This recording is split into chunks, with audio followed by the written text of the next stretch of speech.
and welcome everyone to our next edition of GPL 357, where we are a few degrees short of a Q circle. We are in the company of greatness as always, but it's extra special today. To my left, I have, as always, our man behind the bar, Scotty. How are you, Scotty? G'day, Tone. And to my right, we have a doyen who is grown up and sunk his teeth into this throughout Asia. The new corruptible himself, Darren Carroll. Tony, how are you? Very good, thanks, Darren. As always, we'll do some reviews of last week's round. We'll go out in the course and search for some of these lost degrees. We'll have a bit of a chat to Darren about how the corruptibles are going and a few other things. We've got a couple of great 100-game players, and we'll do some tips and move on from there. So I'll start up with the first review. From the south, I've got the Tridents versus the Phoenix. And the Tridents just produced another impressive performance, 183, getting over the Phoenix on 169. They seem to have dropped back into the ashes, which they were trying to rise from. Who have you got, Scotty? I've got the Surats and the Corruptibles, and the Corruptibles once again having no luck this season, but a little bit more luck than normal because they actually had a draw this week against the Surats, and the Surats have been very disappointing since that shock win with 5 players only. So they have to lift their game, Creasy. Come on, mate. Yep. Over to you, Darren. I've got the Vultures and the Ferrets. The Vultures stormed into the 8 this week with a comfortable win over the Ferrets, who are having a bit of a disappointing season. They certainly are, there is no doubt. As we always do, we head out onto the field of battle and we see if we can find a few of these degrees, and it's amazing what you find.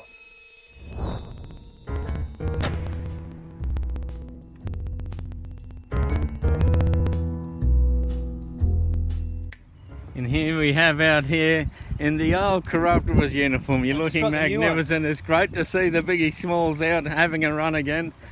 You look magnificent. Are you playing well, Andy? Yeah, it's Nostalgia Week, so I thought I'd wear it. Yeah. Heritage Week. You look fantastic. How are you travelling, Flash? Yes, just on the shoulders of greatness this morning. The old Wally World going well. Yes, the new gear. Loving the new gear. Very the nice. New Wally World, top of the ladder. You don't have to say anything. Your clubs are talking for you. See you, mate. Captain the Buglers up against Tony. the old rivals, the Gummers. How do you think you go?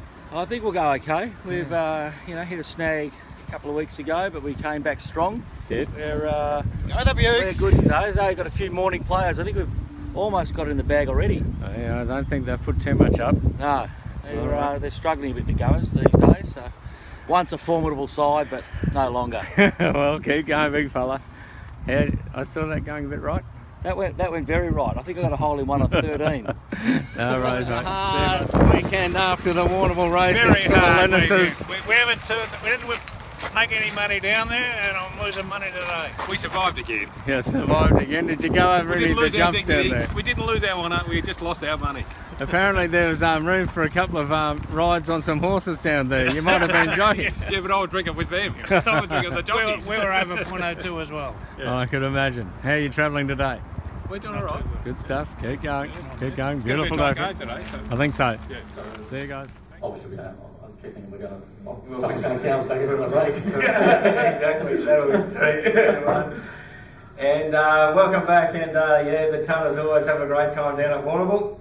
How did it help their game? You've got that review, Darren. Well, to be honest, they sort of played okay. They had 182 points, which is a cracking score, but the Wanderers just seemingly finding something extra every week on the back of Stephen Chakuti's great score, 190 points, which is it's going to be hard to beat in anyone's language. Yeah, almost the top score of the round. Magnificent. Who you got, Scotty? I've got the Gummers and the Buglers, and probably we'll get to this a little bit later, but the poor old Gummers, they can't take a trip. Everything's going wrong for them. The Buglers are just doing what they normally do, just chalking up win every week, and they're looking very strong. Yeah, it's going to be very tough to beat the Buglers this year. They will be. I've got Wally World, who have been impressive all year, and once again we're on 184 over the All-Night Chemists, who are scoring high, but they seem to be desperately unlucky. They find a way to lose. 180, great score, but unfortunately couldn't get it done. So Darren, you're back in the old stomping ground. Firstly, this is the humble abode of how we do our show here from the 100 million subscribed TV audience you're used to talking to. How does it feel? Well, 100 million was the subscribers. I think maybe only 7 people watched our show. And look, I think That might be more than what yours. No, I think the cult following that's coming with this 357 program of yours is gathering momentum each week, and I think it's one of the most sought after hits on YouTube. I think is the GPL 357. It just maybe you managed to just squeeze a little game at Augusta after the Masters 3 year previous. I think we might be able to organise through Cal McCarthy to go to Yarra. Okay, well the way my form's been, I probably wouldn't play to my handicap around Yarra, so anything that we can do to help me up, we play a few games and play better will help. The Corruptibles may need this. It's been a bit of a baptism of fire in with the Corruptibles. This former giant of the Premiership, they've been outstanding in the last year. Things just seem to have gone a bit awry. Yeah, and look, to be honest, they brought in one player, and some of that fault has to lie squarely with him. We've been unlucky. I think we've had one loss by a point. We've had 2 draws last week, the last 2 weeks where the Wolfpack and the Sewer Rats have snatched a point off us, probably undeservedly. I think we could have had 3 wins in a row. We're just gathering a bit of momentum. The likelihood is we'll certainly win this week, and there's no reason why we can't go undefeated for the rest of the year. Yeah, there is That's confidence. Exactly, it certainly is. You were a member here, 30 years ago, in the late 80s? I was a member here from 84 to 1990. One of the problems, I think, is that the teammates that you now have were already on the mature side of the membership back in those days. Yes, that's true, but I think the handicaps reflect our potential. Just hopefully through the winter months, the other teams will just taper off a little bit, and I think that's when we'll pounce. So we're close. We're ready to go. We've had a few chats, and we think we're on the precipice of an amazing recovery. Well, as I say, the winter is coming. You wouldn't believe what the spiritual leader said about the Corruptibles, why they're not winning. I couldn't imagine. What did he say? Because he's not in the side anymore. Yeah. Michael Pradot. Michael Pradot, the Frenchman, he must have been a great player. One thing, we're in the middle of the season, so we thought we'd just have a bit of a look at the shock of the year, shock team of the year, and the surprise of the year. Scotty, what's your biggest shock been for the year so far? It has to be the Gunners being stone motherless at the moment, on the bottom of the ladder. Look, they're normally top 4 every year, the Gunners, but this year it just hasn't worked for them. The captain's tried his best. He's tried the will and going. Shane McCarthy's tried to get them up and going, but whatever they do is not working for them. So, yeah, I think it's the Gunners. Yeah, rumour have it Cal's doing his best work away from the course as well. Going beautifully. Any shots for you, Darren? Well, to be honest, seeing Wally World on top is a little bit of a strange thing for me.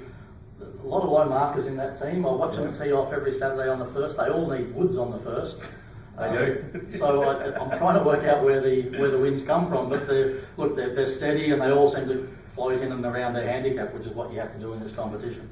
Yeah, they end up being very consistent. My shock, without question, has been the Corruptibles and the change of their uniform. This uniform that has worked so much, I've banged on about it for a long time. You'll notice Andy Hill's out there in Heritage Round this week, brought it out of the cupboard and brought it out and dragged you 2 points. I still reckon that might be the secret. You'll notice lowest scoring team. That's another shock. It's extraordinary, the fall from grace with the Corruptibles, but I'm sure they'll fight back, as you said. What's your big surprise, Scotty? Big surprise. Have to be F Troop being in 5th spot. They haven't had many lunches this year, but they've actually won a lot of games. Surprises me a fair bit. They've won a few games. Look, they've had some low scores and been lucky in a few, but you can only beat who you're up against, so that's what they've done very well this year, the F Troop boys. They have been magnificent, fueled by their pre-season lunch, which was a big one, and I believe they've got another one scheduled for just before the long weekend to get them through the finals. Any surprises for you, Darren? Yeah, maybe looking through the ladder, the back 9 Mafia knocking on the door of the 8. They've been perennial finals absentees, I guess we could call that. I know my dad's had a couple of good scores in there, which is a bit of a shock for me, for him to have over 40 points on a Saturday, especially on a medal day. But they're actually kicked a little bit this year. They might sneak into the 8. You never know. Once you get in there, anyone can do some damage. There's no doubt there. With my surprise, the Vultures scoring. The Vultures top of the top scoring team. They've rebuilt significantly over the last 2 years. A massive turnover of players, but they seem to have found something, and they're just in the 8. But the scoring they have suggested they might continue to surge up the ladder, which would be fantastic to see. Look, we've got a couple more reviews, so we might head into those. Scotty, who's your third review? The old Wolfpack and the Wood Ducks, or old Wolfpack, sorry, they're a newly named team, so not that very old. Wood Ducks, well, look, they are I've been on the Wood Ducks since day one, but they are a very good team this year. It's hardly surprising they had a good win over Wolfpack, 176 to 169. Very good. How about you, Darren? I actually got the back 9 half here, and they're sort of semi-surprising win over F Troop in the quintessential 8-point game. So F Troop dropped sort of out of that double chance from the top 4 with this loss, and the pack is gathering close to them. And then back 9 Mafia pretty much keeping themselves in the hunt with the victory. And it was a 1-point victory, so it was there'll be people at home just replaying a couple of shots in their mind after that. They certainly will. It is getting quite congested in the middle of the table there, so the next 3 or 4 weeks could really start to sort out who's going to play finals this year. We've got a couple of 100-game players, a couple of doyens. The first from the Wood Ducks, Richie Hayes himself notches up his 100, one of the originals, so he's taken a while to get there, but he was part of the 2010 knockout win that the Wood Ducks, their only trophy so far, and they're looking to add to that this year. Well done, Richie. And the other is none other than Murray Cropley, a man who, one of your fellow corruptibles, he has a trophy cabinet which is booming. A 2010 Premiership player, and also part of the 2014 and 15 Team Survivor winners. Went close to the Triple Crown. Murray Cropley, outstanding stuff. Well done on your 100 games. Last thing to do, guys, is we'll go through the coming round. It's round 9, 6 rounds to go after this, so it's time for everyone to start moving. Tridents versus the Chemists first. The Tridents going very well this year. The Chemists, I've been up with the Chemists all year, and I'm actually going to get them to cause a bit of an upset. They were very good last week, and I think they may continue this run of form. What do you reckon, Darren? Yeah, look, they've certainly had some good scores. They've been, as you say, they've been a little bit unlucky with a couple of high-scoring losses. And then the Tridents have been putting wins on the board without necessarily scoring that well. So they'll need to be on their A game this week to keep the Chemists at bay. Yeah, Scotty? Apart from that shock loss to the Surats 3 weeks ago when the Surats only had 5 players, the Tridents have been fairly consistent, and I can't see why they can't get the job done against the Wollongong Chemists this week. We've got the Phoenix versus the Corruptibles. We go down the bottom of the ladder to see where these two guys are going. Both struggling this season. I think the Corruptibles have a bit of a head of steam up with a couple of draws, and might actually notch their first win over the injury-laden Phoenix side. Yeah, this has all the hallmarks of a classic, doesn't it? With us and the Phoenix. Look, they've obviously had their issues this season as well, like we have. But I think with Murray Cropley celebrating his 100th game, we'll kick for him and we'll be too strong. Scotty? Yeah, it's going to be a shocker. This Phoenix will probably be surprised I'm going to go against them, but I'm going to go Corruptibles too. There we go. Unanimous It is for the Corruptibles. Corruptibles. What a game. Not bad for that. Next to Rats versus the Wood Ducks. This is two teams that want to go far. There's no doubt. This will be a real important match for both teams. And I think the Wood Ducks have just got to lift their tail in the air, and I think maybe the Wood Ducks might just get over the line. Scotty? Yeah, I can't go past the Wood Ducks. Surats just continue to disappoint me every time. Every time I think they're going to do something, they just don't. Sorry, boys. Got to go to Wood Ducks. Well, this has all all the markings of a game between two teams that struggle to get players on the park. And I think that might come down to just the team that has more players willing to turn up on the day. The Wood Ducks have kicked a little bit this year with their ability to get more of their team out there. And again, with Richie Hayes also celebrating his 100th, I like the Wood Ducks in this one. Next is really the blockbuster of the round. 1 versus 2, Wallyworth versus Buglers. Both have only tasted defeat once this year. One might have been one against a foe, both against foes. It's a really hard one to pick this.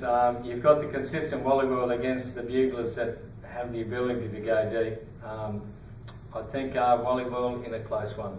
Sorry, Red. Got it? I think it might depend on what weather we get on Saturday afternoon. If it's a wet morning and coming to a nice day, it might favour the Buglers. But yeah, it's hard to go past Wallyworth consistently, but the Buglers have been pretty good all season. I might stick with the Red Boys. Yeah, this is that classic game between morning players and afternoon players, isn't it? And the Wallyworth, if they get out there and post a score on the board in the morning, the Buglers have been known to fold in the afternoon a little bit with a big score on the board. So it'll be interesting. I want to say Buglers, but I'm going to say Wallyworth. Well, I'll tell you, that'll get them steamed up. Gummers versus F Troop. F Troop, this is a chance for them to get their season back on track after a couple of losses. The Gummers, as much as great as they are, until they win a game, it's really hard to pick them. Darren? It is, but I'm going to pick them. I think Shane McCarthy found a bit of form last week, got back under par where he spent most of January and February, and I think he just might have enough to will his team over the line this week against F Troop, who I think possibly just starting to flounder a little bit. F Troop for me, but the Gunners will stay in the Survivor. And they're still alive, which is amazing. Wolfpack versus the Vultures. Once again, the Wolfpack struggling to get people to turn up, which is putting them behind the 8 ball, and the Vultures with their solid scoring I think will be just too good. Scotty? Yeah, I think the Vultures with their scoring power, it's hard to go past them. As long as if they get their troops on the field, I'm sure they'll win this game against the Wolfpack. Yeah, Vultures averaging about 10 points more per week than the Wolfpack, so that's too hard to sort of ignore. I think Vultures for me. A couple of old foes, Tunners versus the Ferrets. Tunners hanging into the 8 and the Ferrets struggling a bit but looking for something. I'd expect probably the Tunners to just get across the line in this one. Darren? Yeah, it's all or nothing for the Ferrets, isn't it? They're 2 games out of the 8, and the Tunners are one of the teams that are 2 games above them. So if they don't win, their season could be over. I'm tipping the Ferrets in an upset on this one. Well, this would have been matching around, say, 4 years ago, but how the mighty have fallen, they've become a bit irrelevant, the Ferrets, and I'm going to go for the Tunners. Yes, and finally, the Backnine Mafia versus the Wanderers. Backnine Mafia have been very impressive this year, pushing into the 8. The Wanderers have been really impressive, a real team, high-scoring team, and for that reason, I think the Wanderers, with their consistency, might just get over the line in what I think will be a high-scoring match. Yeah, when you look at the ladder, the Wanderers have actually only scored 1 more point than Backnine Mafia for the season so far. So this one could go down to the wire. I'm tipping a draw. Well, I think Wanderers just seem to be able to put this great score together, and I think it might continue. Tough game. I think it's going to be close, but I think the Wanderers just. Yes, round 9, that is the tips done and dusted. Remember, there's only 6 rounds to go after this, so if you are in the bottom reaches of the ladder, this is the time to find form and go hard, because you can't afford to lose any more from here. Darren, thank you very much for your insightful commentary. Scotty, as always, thanks for coming along. Don't forget, everyone, if you want to win this thing, you need to turn up and play well. This has been GPL 357, and we'll see you on the weekend.